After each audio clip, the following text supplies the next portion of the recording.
Hello, everyone. Welcome to our National Anti-Racism Fund Project Funding Full Application Information Session.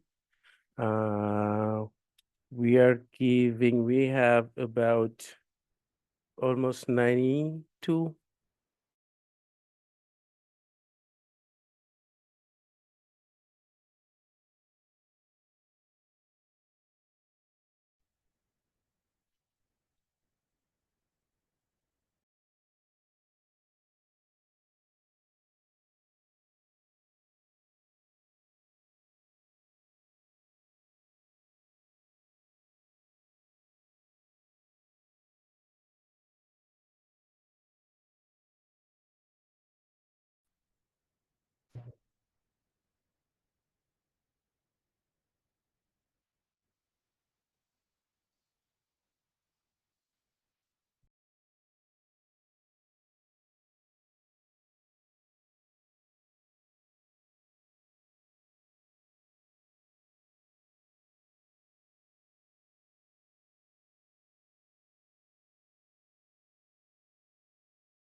It is 1:02 p.m. and we have almost 70 people joining now. We are going to start the webinar.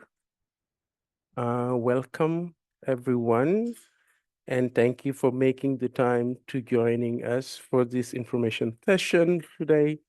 My name is Ibrahim Agay, and I'm the Associate Director of Community Investment at the Canadian Restoration Foundation. I would like to inform you that the session today will be recorded. There is also, and it will be also delivered in English. We have a session for Francophone and French-speaking organization that will be delivered tomorrow at the same time. I believe you receive an invitation that have both registration. So if you attend this session by mistake, or you would like also to attend the French session, you still have time to go and register.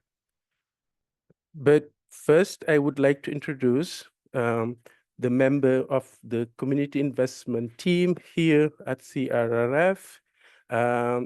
My colleagues play a key role in designing and delivering the National Anti-Racism Fund. And we are a group of partnership managers, assistant and regional coordinator. So I'm going to name them and they will probably say hi or wave as they see fit. So I have uh, Sharon Penn, one of our partnership manager, will be delivering the presentation. Dalal Abdulrazak, another partnership manager, also delivering the presentation. And Leon Navaj, another partnership manager.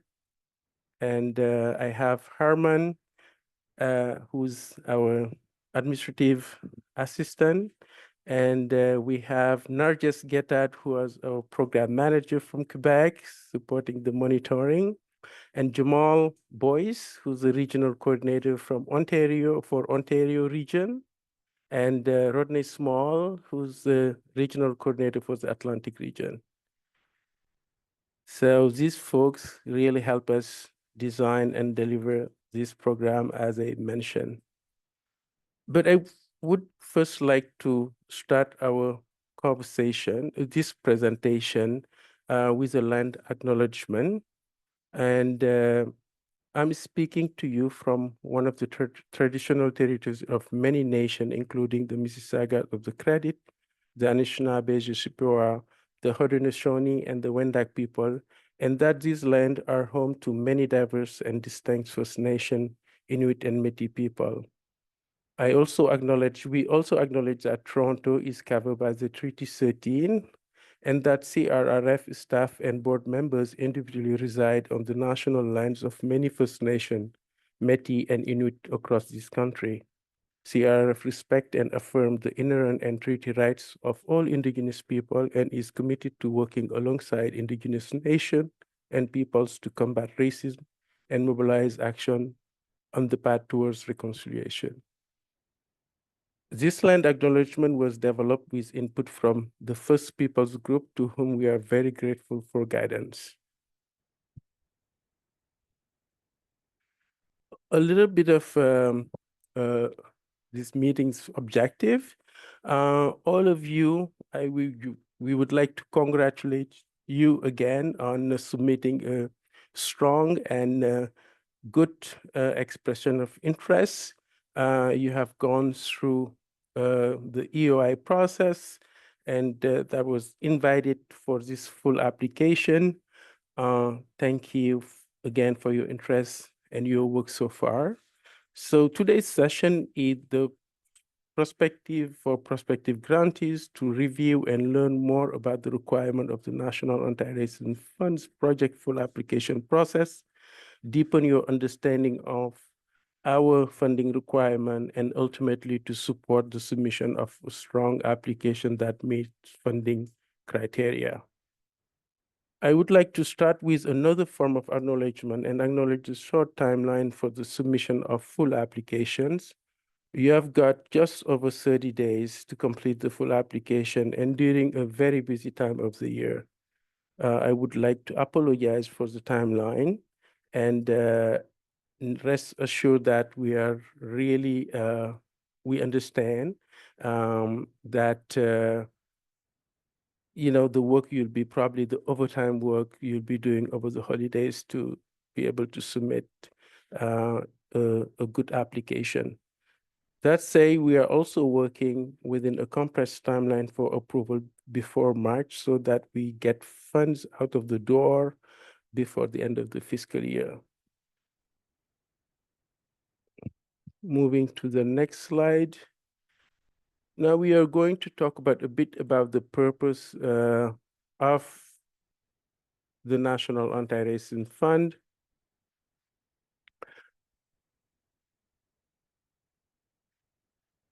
So, as I mentioned earlier, we are going to talk about the purpose, funding details, the application process, and supporting document and technical requirement or any type of support before moving to a Q&A portion. Therefore, we'll have a 30-minute presentation, hopefully, and we'll have another 30 minutes for dedicated to question and answers. So that being said, please submit your question using the Q&A button on the bottom of the screen. We'll be sorting through these throughout the session, and we'll address most of them in our last minute, meaning the Q&A portion. Given that there are several hundred of, almost 100 of you on the webinar, we'll get to as many questions as we can. Some of them will answer live in the Q&A. So do check out the Q&A in case your questions been answered while we're doing the presentation. And others will keep it during the Q&A, so for the benefit of everyone. So if it is like a tricky question that is more, that will be probably the answer is will be beneficial to the whole group, we'll keep it. But if it is something that already shares through the presentation or you can find on the website, we'll probably respond directly to the Q&A. And that being said, we'll prioritize questions regarding the application process, grant criteria, etc., and that we may not get to all the questions today, given the limited amount of time.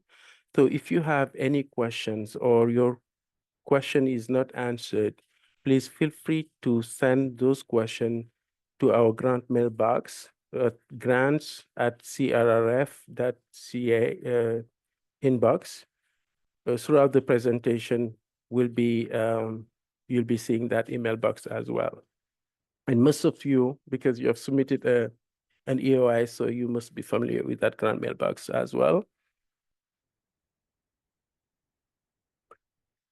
And also the deck, the slide decks will be sent to all of you after this webinar and alongside the recording for your reference while you are drafting your full application.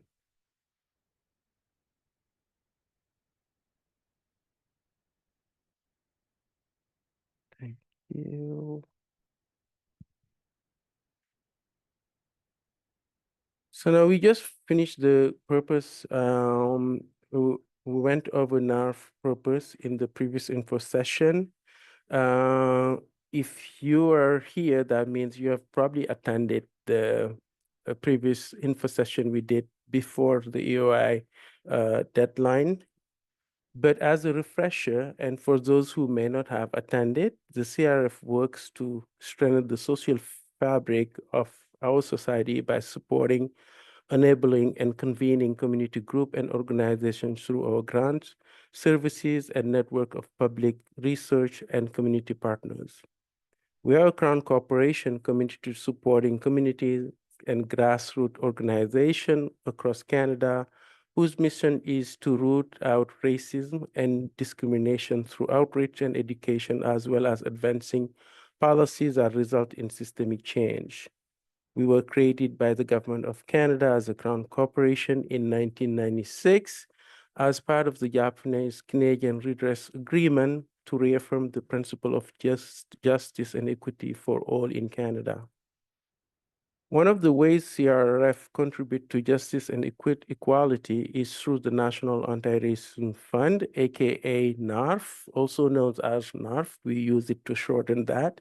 And NARF supports our commitment to build a national framework for the fight against racism in Canadian society by strengthening the capacity of racialized communities and organizations, religious minority groups, and Indigenous peoples to carry out their own work to combat racism, creating opportunities for meaningful dialogue and learning and sharing with the broader public.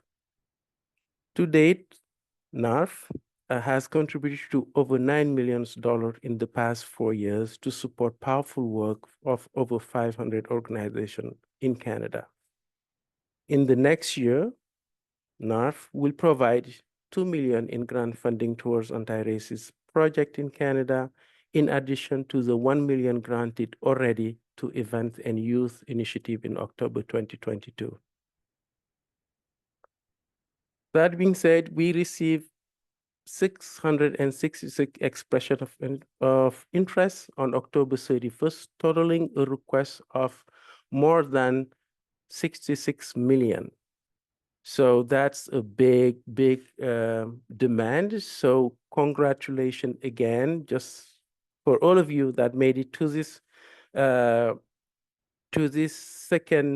the full application stage. That means you were selected from 666 applications. That's something to be celebrated. And to add to that, we would love to everybody who submit a full application. Of course, if you made it to this stage, that means you have a solid project idea that is probably aligned with the National Anti-Racism Fund objectives. So do your best and provide a strong application to be able to make it to the final, to be a successful grantees. So I just wanted to take a moment to acknowledge that. That was a competitive process.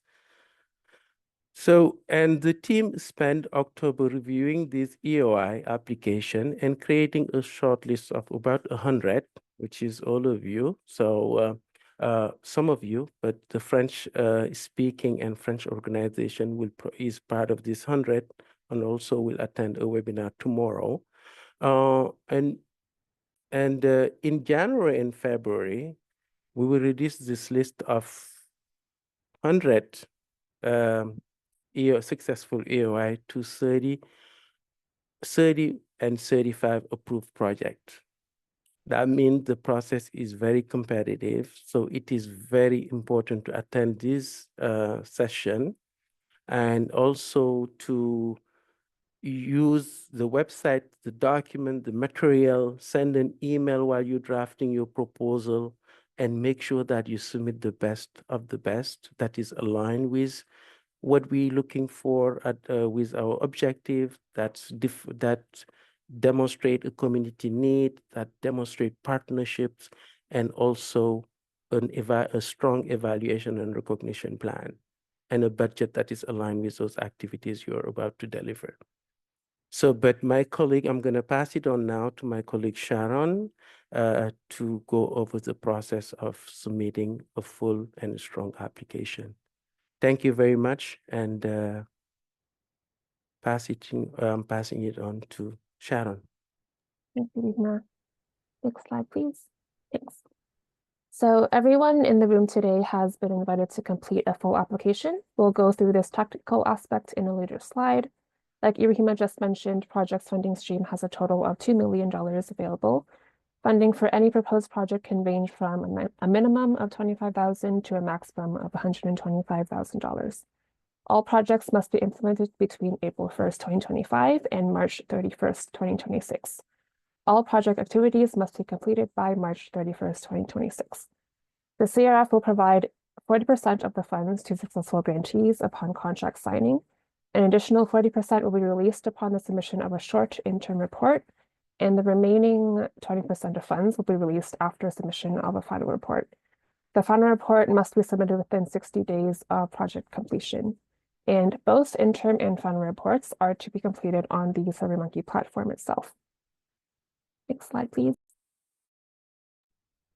In terms of processing timelines for the full application, applications must be submitted by January 10th, 2025 at 11:59 p.m. ET.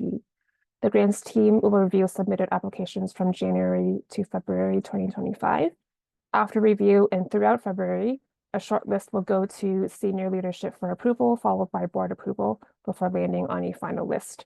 And successful grantees will be contacted by early March 2025. Please note that all decisions are final and there is no appeal process through this funding program. Next slide, please. Thanks. Moving on to the application process. By now, everyone should have an account on SurveyMonkey Apply with a submitted EOI application. A reminder that your full application answers and details must correspond with the information submitted in your EOI. The next steps are to log into the same account used for the EOI application. The full application form will appear as a new task. This will be expanded on in a later slide.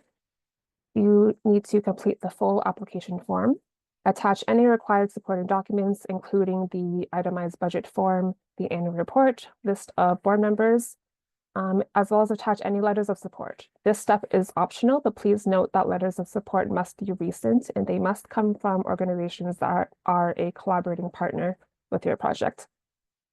Applicants must click Mark as complete and submit to finalize their submission. And lastly, press submit and refer back to our decision-making deadlines to see when you will receive news regarding your application. All completed applications will be followed by a confirmation email indicating that the application was successfully received by us, so please make sure this email is received. As mentioned earlier, the CRF's SurveyMonkey Apply grant platform will accept applications until January 10th, 2025. And just to note, this full application form is available as a PDF in the shared SharePoint folder that you should have received in the email if you'd like to see the questions beforehand, but this is only for reference and is not to be used in submission. Next slide, please. In the full application, we'll be asking you all whether or not your project has a public policy lens. A public policy focus is not a mandatory requirement for projects funding, but the CRF is particularly interested in projects that aim to address gaps in current public policies that will also produce a tangible product, such as a report or a tool. As a reminder, this slide contains more details on examples, such as projects that involve a range of strategies, projects that include developing advocacy campaigns, projects with collaborations with other organizations, projects that actively work to influence public policy, and again, projects that address public policy gaps while producing a tangible product. Again, please note that this lens is not a requirement to receive NARF projects funding. Next slide, please. Next, we'd like to bring attention to several of the technical aspects of the application process. First, this image shows where the full application appears as a new task. This is what you should see once you're logged in and on your applicant dashboard. Everyone should be able to see this starting today. Apologies for any confusion. I know there were some emails that we received saying that they could not see this, but everyone should be seeing this now. If not, please feel free to contact us through our advanced inbox. Circled in red is the incomplete task of the full application. You can also refer back to your EOI application by clicking on the submitted EOI application form at the bottom if needed. So you can refer back to your old application while completing your full application as well. Next slide. To ensure that your application is submitted, please remember to click on the green submit button circled in red on the screen. In step 1, after that submit button is pressed, it will be brought to step 2, where you'll see an application submitted message. And in step 3, this is what you should see on your application screen when submitted successfully. Again, you will receive a confirmation email from SurveyMonkey Apply, so please make sure all these steps are complete and that you receive this confirmation email. And next, I'll pass the time to my colleague Dalal to speak more on the budget template, recognition requirements, and evaluation.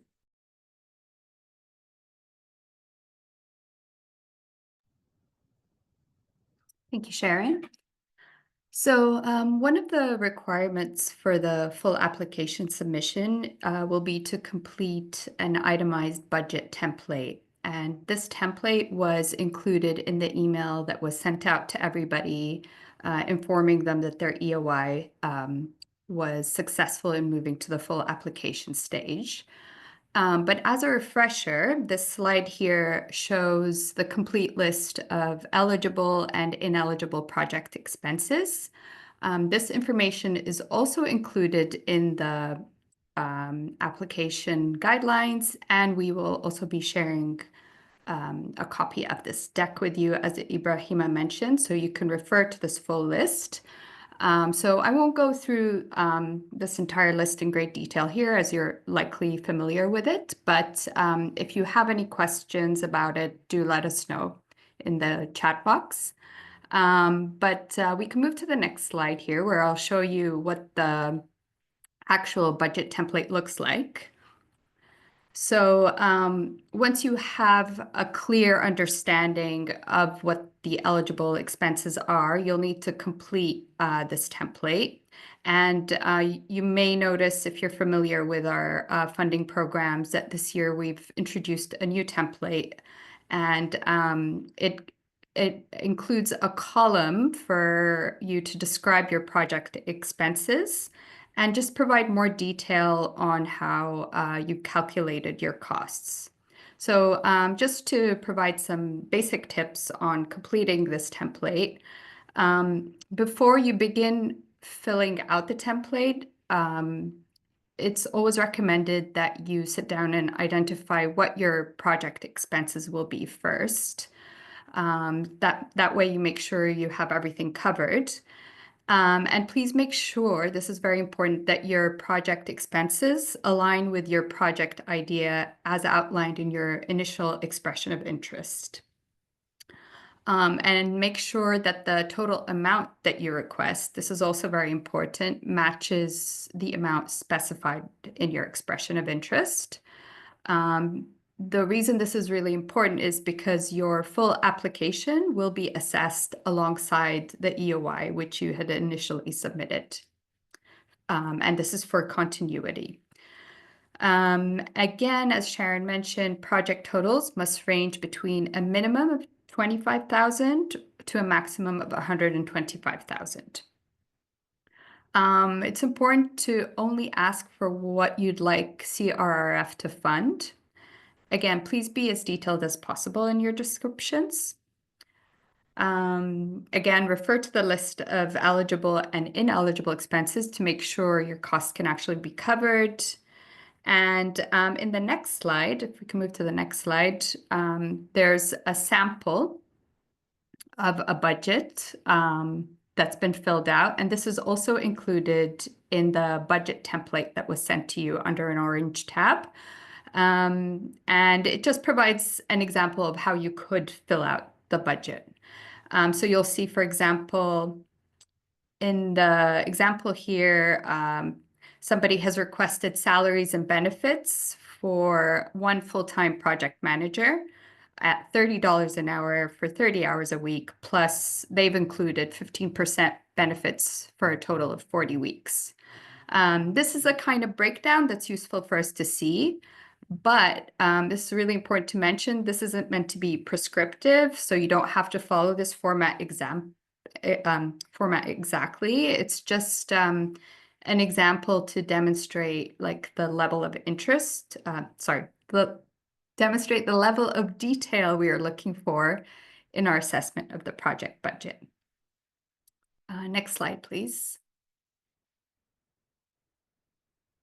So for recognition requirements, we ask that organizations publicly acknowledge the financial support received from the CRRF through NARF with the following phrase: "This project was made possible through the financial support of the Canadian Race Relations Foundation National Anti-Racism Fund."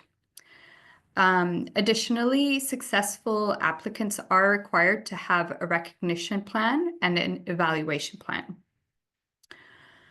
So as the only set requirement we have is the recognition lines, these plans are at your discretion.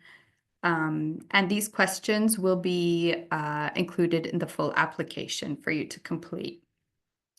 And to complete the interim and final reports, projects will need to collect data according to their own specified evaluation plans. So evaluation plans will vary from organization to organization, but they should overall allow organizations to report on project activities and outcomes, alignment with the National Anti-Racism Fund objectives and expected results, project implementation, impact and sustainability, and CRRF acknowledgement.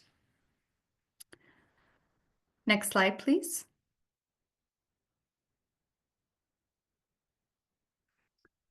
So the following criteria will be used to evaluate all applications. As I mentioned in the discussion of the budget, we're looking for consistency and continuity with the submitted EOI project idea and process.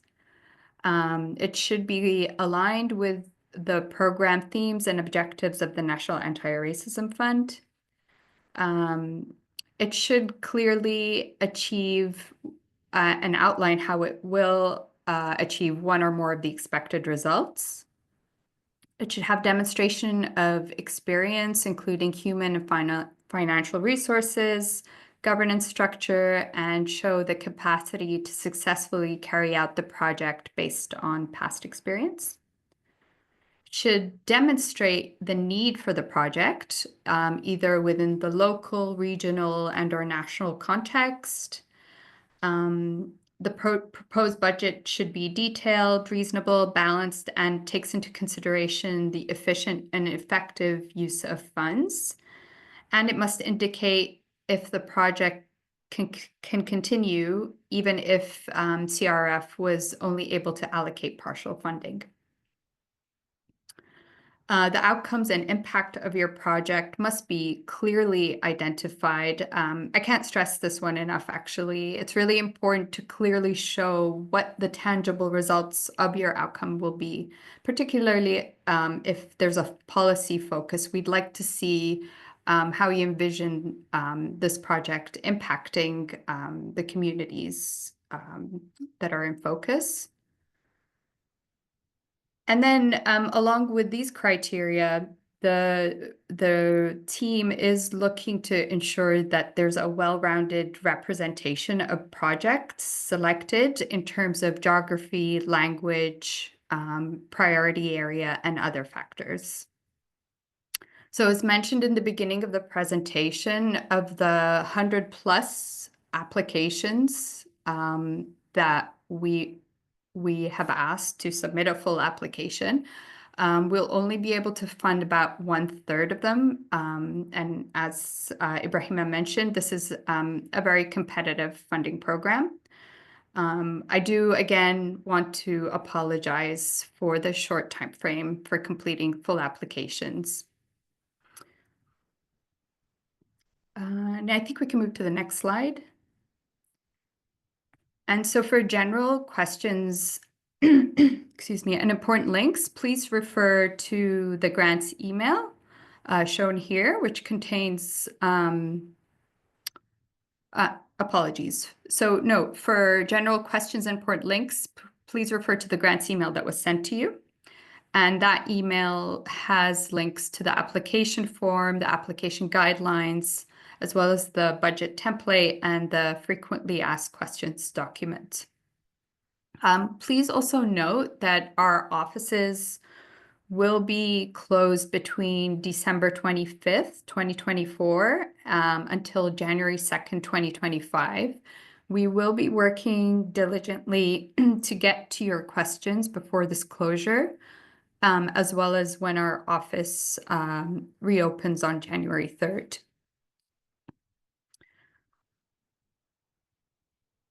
And next slide, please. Yeah, so we're now ready to move to the question and answer portion of the session. Again, we would like to note that we will prioritize questions regarding the application process and grant criteria, and that we might not get to all questions today due to the limited time.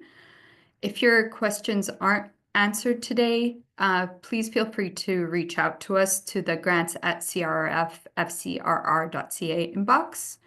And please note that we lack the capacity to provide individual feedback on specific applications. So at this time, I'll hand the microphone over to my colleague Leandre, who will help moderate the question and answers. Hi, everyone. Good afternoon. Thank you for the super thoughtful questions that have already begun to come in. Right off the bat, I'll acknowledge the one that was around the budget template. I know a few folks have had trouble accessing it, so we can definitely attach it in our follow-up email, which will also include the slides. I saw that as another question that was asked, so you'll get the slides and the recording as well to refer back to. So I'll read the other questions out to my colleagues to answer. The first one, with regards to anticipated materials, part of the project description, is there a preference for digital media, for example, podcasts, to be produced as a result of a project, or is a research report or something of that nature okay?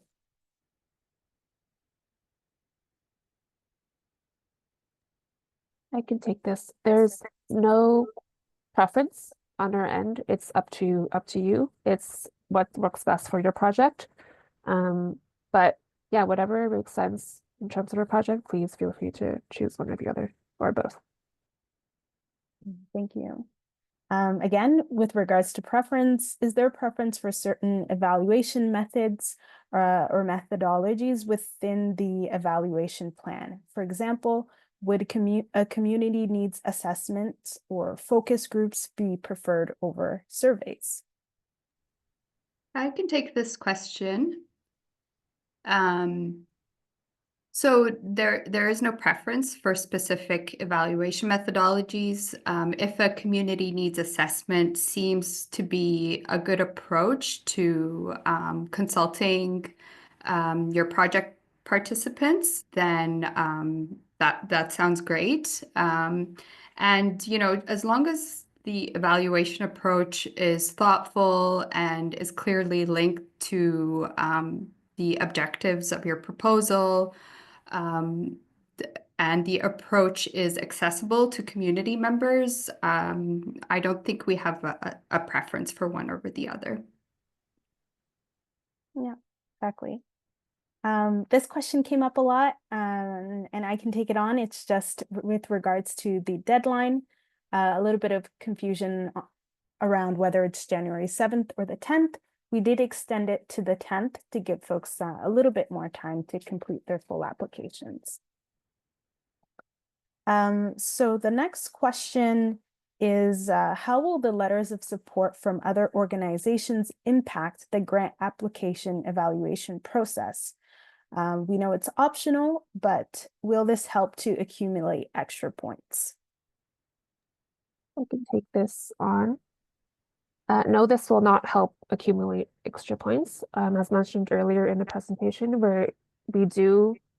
if you do have a lot of support, that'd be great, but they must be a collaborating partner and they must be named in your application as well. So please only include letters of support if they are relevant to your application and if they are a partner in your project. This will just help to strengthen your proposal. Great. We have different types of organizations on the call, and one here from a municipality wanted clarification around the list of board members and how they should respond to that question.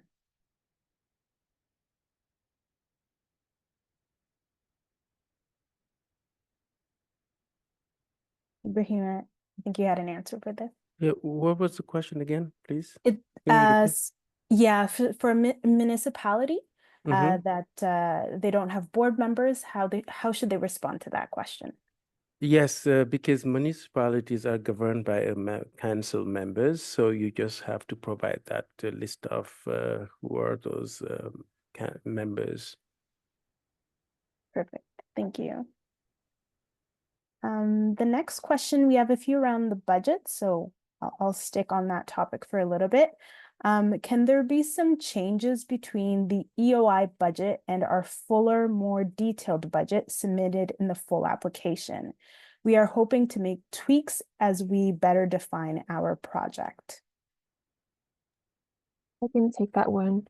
We understand that there might be changes between your EOI and your full application because the expression of interest was just your initial idea, and there might be changes to the budget amount that you asked for previously. So yes, this amount can be changed. You can let us know in the application what your desired requested amount of funding is, and you can also adjust your budget accordingly. So to all the questions around whether or not you can change the budget amount from the EOI in the full application, yes, you can. But just remember to stay within that minimum of 25,000 and the maximum of 125,000. Perfect. And to add to that, there was a question around sort of should they explain why the amount has changed if they're slightly increasing it.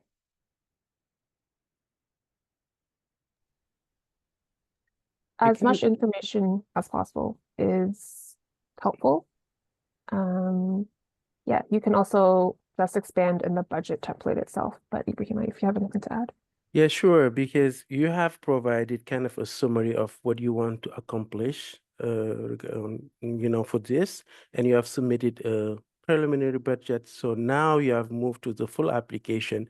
You have also to provide a full summary. There is a question that where you have to describe your project, all the activities, what the deliverable and everything. So I think if there is we'll go back to your EOI. That's no question. As we review, we'll look at what you propose, but we don't want the objective to change.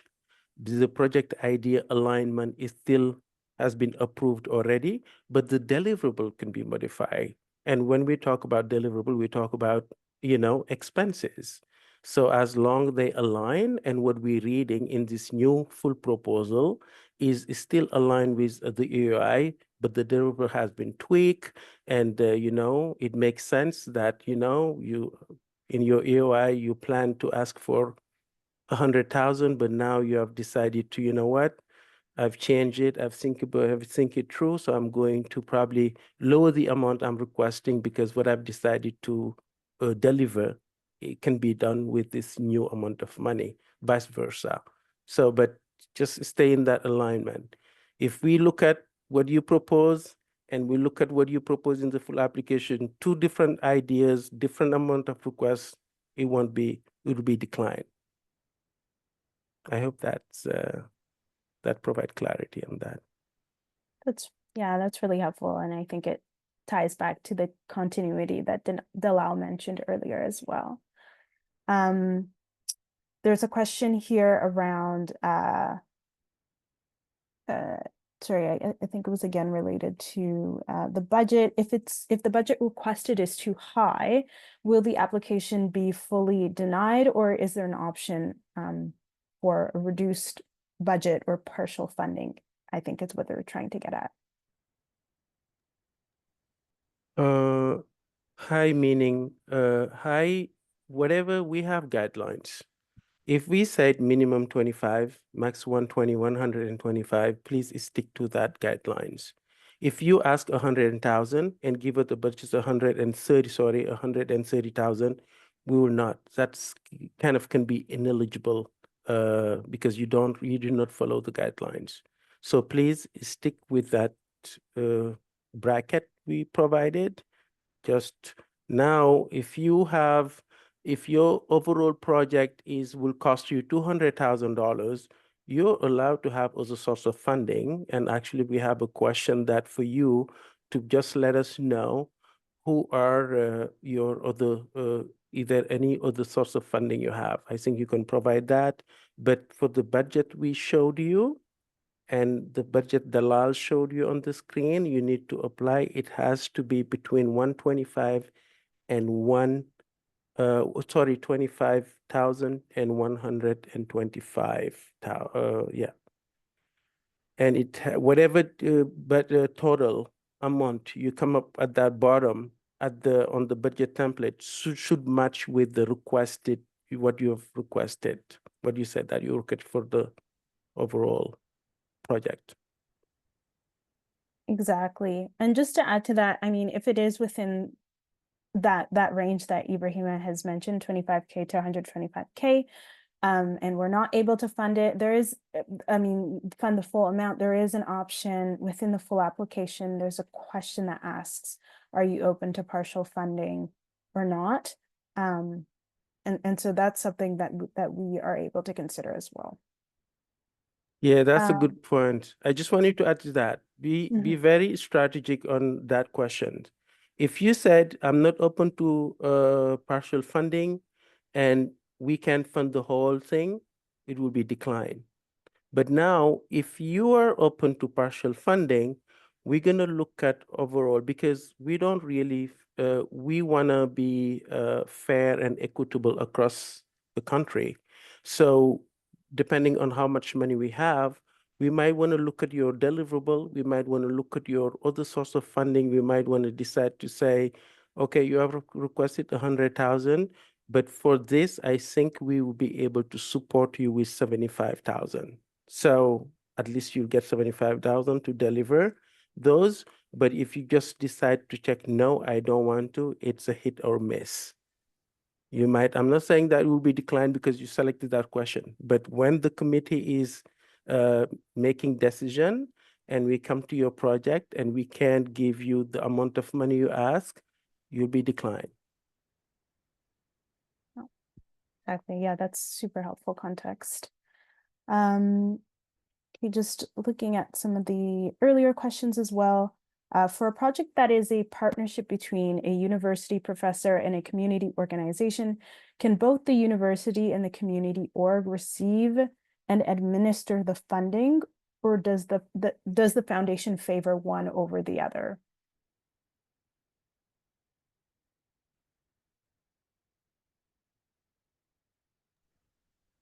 I think for this question, whoever wrote the EOI needs to apply for the full app, so it has to be consistent with the EOI.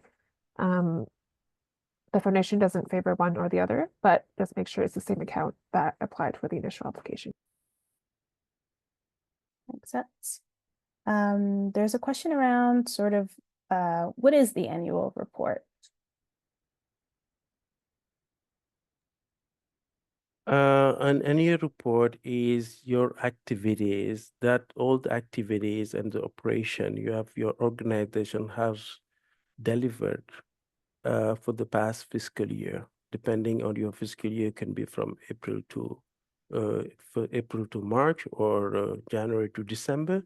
So we would like to see you provide that. We would like in the assessment, we would like to see what activities have you carried over the past year, or just help us determine if you have the capacity or if your activities are aligned with your project idea. So, and also, if you can Google, if you don't know what an annual report is, you can use Google and Google what is an annual report for an organization. But that's basically what I've just mentioned. For we had a slide on ineligible expenses. This person is asking whether there are other expenses that we didn't have on that slide that the foundation would prefer not to fund.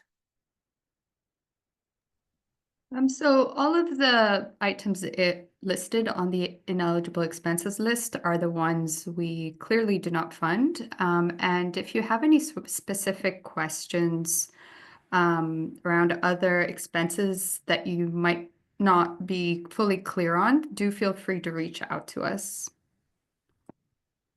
Sounds good. With regards to the recognition plan and the evaluation plan, what exactly is the CRRF looking for within those documents or those statements?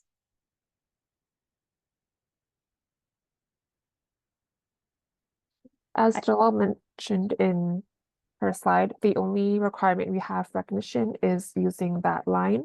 The CRF, this project has been funded by the CRF, and then anything else, evaluation or recognition, is up to you to make sure that it aligns with your project, that it works best for your project. So it is up to your discretion. So if I can add to that, at this stage, we just want you, as the question is super clear in the application, what are your recognition plan and how do you plan to recognize CRFs throughout once this project is implementing? So meaning that you'll probably, depending on the activities you'll be doing, you'll be, as Sharon mentioned earlier, you'll be acknowledging CRF through your activities or whatever workshops you're doing. That's something a plan. For evaluation plan, I think Dalal did answer that, mentioned that earlier. It's all about your project. We can't be telling you this is how, because we don't really know what you're proposing. We have an idea with the EOI, but we don't really know the fully fleshed out project.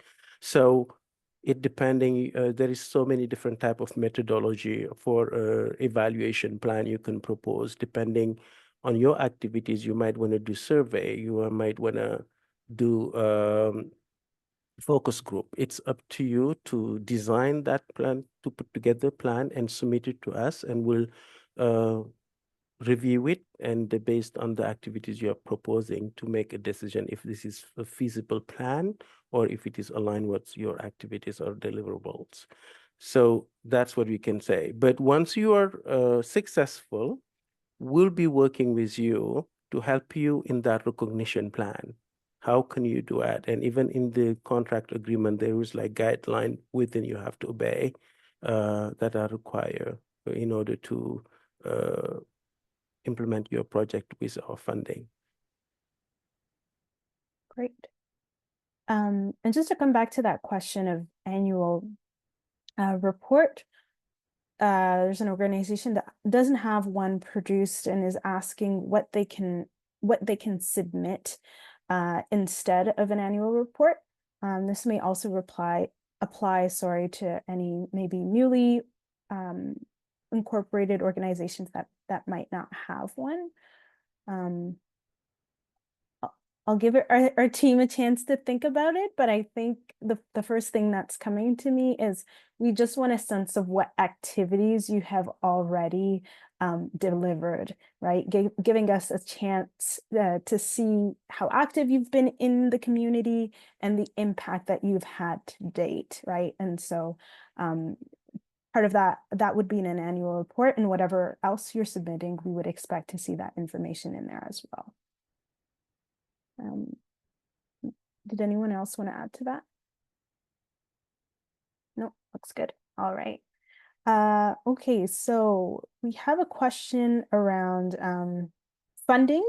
So do you give preference to projects that have matching funding from other sources?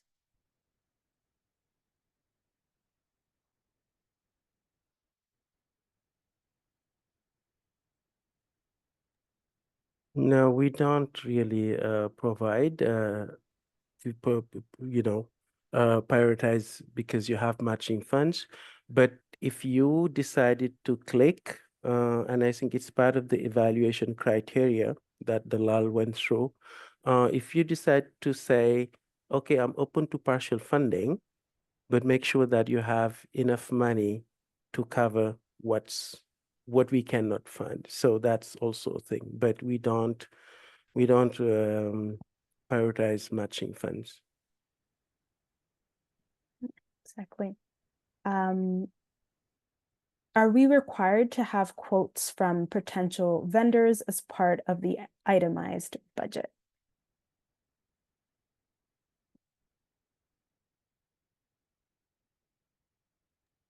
No, we don't need quotes. We just need all those attachments we ask. Please just send us the annual report, the list of your board or council member if you're a municipality, and your annual report, and that's it. Whatever, and also letter of support if you have them.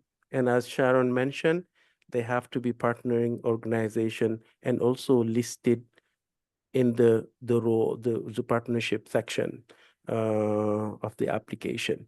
Extra information is just waste of time. We're not going to look at it.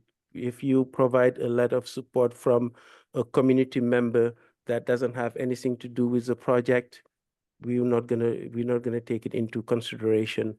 Quotes, it's not necessary. Just please stick to those attachment we request. Correct. I have one question here. It's been answered in different ways, but essentially they're asking whether they can take the same information that they've already submitted in the UOI and use it in the full application. And second to that, if there are sort of slight changes again from EOI to full application, is that okay? Yeah, I can answer that. So, yes, of course, you can take the answers that you submitted for your EOI and transfer them to your responses in the full application. But I do strongly suggest that you read the question in the full application to see what level of detail it's asking for. So the answers you provided in the EOI may provide some of the responses, but then you may need to flesh out the idea a bit, which is the intention of the full application. And if you anticipate that, you may be adding an additional outcome that you hadn't thought of in the EOI, that's fine. And it actually shows that you've thought about your outcomes in more detail. I think what we're trying to convey here with the continuity piece is to make sure that your full application isn't too wildly different from your EOI. There needs to be like a sound connection between the two so that when we review the two side by side, it makes sense. Okay, thanks for that, Dalal. I think this is a question with regards to how NAR functions and whatnot. It's related to inclusion. Is there a specific goal that can be shared for regional inclusion? For example, an equal amount of funding allocated by province and territory? No, we don't have quota for region and or territories, but what we do in our decision-making process, we are trying to make sure that we are being fair, we're being equal in our decision-making process, and it all depends on how many applications we receive from that region and how good they are. So usually we'll look at balance it out a bit in our decision-making process, depending on the region and the need and the application, the number of application we receive. we do that regionally, we do that language-wise across the country. So, but we do not really have a quota or an amount dedicated to a region. Right. Speaking of different regions, somebody asked who the contact for Alberta was, and I think they're hinting at sort of who they can get in contact with, sorry, when it comes to sort of the regional coordinators. So for at this stage as an applicant, the grant email box we shared is your best friend. And even if you are a grantee, already have grantee, your grant mailbox is your best friend, because we have a team, in our teams, somebody's looking at it, and we do 24 to 48 hours response rate. So if you send that an email to that mailbox, you guarantee to get an answer within a day or two. That being said, for Alberta, we used to have somebody there, but they moved on. So we are in a process of recruiting somebody who will be liaising, representing CRF in that Prairies region. So we are actively recruiting right now. So if you follow us on social media, you've probably seen a job posting recruiting for a regional coordinator for the Prairies and Nunavut region. So we're actively recruiting, and those regional coordinator are, as I mentioned, usually works closely with the grantees and also support community partners we have in that region. But at this stage, again, using that grant mailbox is your best bet. Perfect. Thank you, Brahima. Yeah, we try our best to get back to folks as quickly as we can through the grants email. There's been actually a few questions now, maybe 4 or 5, that have come up around in-kind contributions. I will focus on one question that I think it encapsulates all of them. Do we include the budget categories which are in-kind and or paid through other sources, such as cash contributions from other organizations?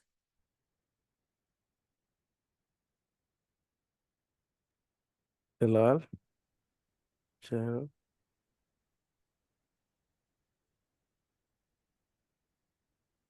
I can start with that one.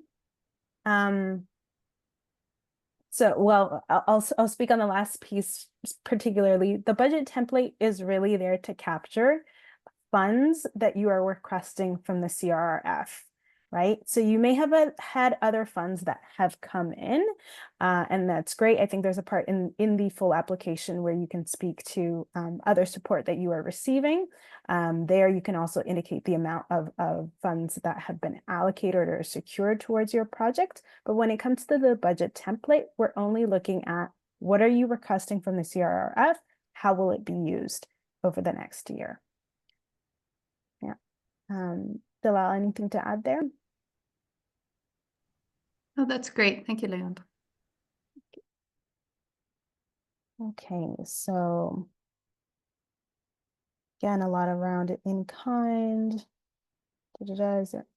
Okay, we have one. Is there anything special that you are looking for in the letters of support to make them strong?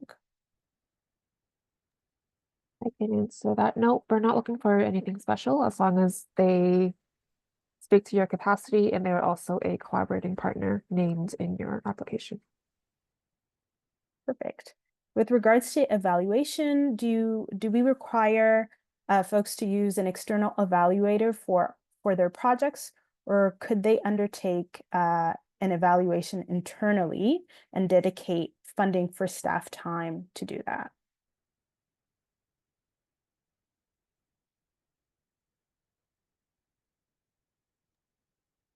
I think if I recall, there is in the budget line, you can request some money for evaluation cost. So therefore, if you think that you need to recruit an evaluation expert to do the evaluation of a project, you can ask money for it as long it is within the bracket amount you're requesting. That's fine. But if it is staff, you have an evaluator already, and that's part of it. You can request also salary, but salary for related to the delivery of the whole project, but not an aspect. But you can also request some fee to hire an evaluator just to evaluate that project. Perfect. And the final question I think we have time for was, can we request more partners in this full application than we had listed in our expression of interest? Yes. Yep, go ahead, Delal. Yes, the answer is yes. You can add more partners that you'll be collaborating with. Just try to provide an explanation as to the role they'll be serving. Perfect. Anything else, Sharon? Oh, that's great. Great. So I'll hand it back to Ibrahima to help us close out the afternoon and the session. Thank you, Leandro. Thank you, Sharon, Dalal, and everyone, the rest of the team for delivering this session. Thank you, participant, for taking the time to participate in this info session. And again, we'll be sending you the deck and the recording, and also refer to the program guideline. And again, mailbox is your best friend. But remember, if you send you an email between the 25th to the 1st of January, we won't be here to answer. Will be closed. Our office will be closed. So keep that in mind. But refer to those documents. Send us an email if you have a specific question or need clarity or any of the process or the guideline we have shared with you. Feel free to do that. And keep in mind, everybody's sending questions, so we'll promise to get back to you 24 to 48 hours time. So that being said, thank you so much for attending, and best of luck, everyone.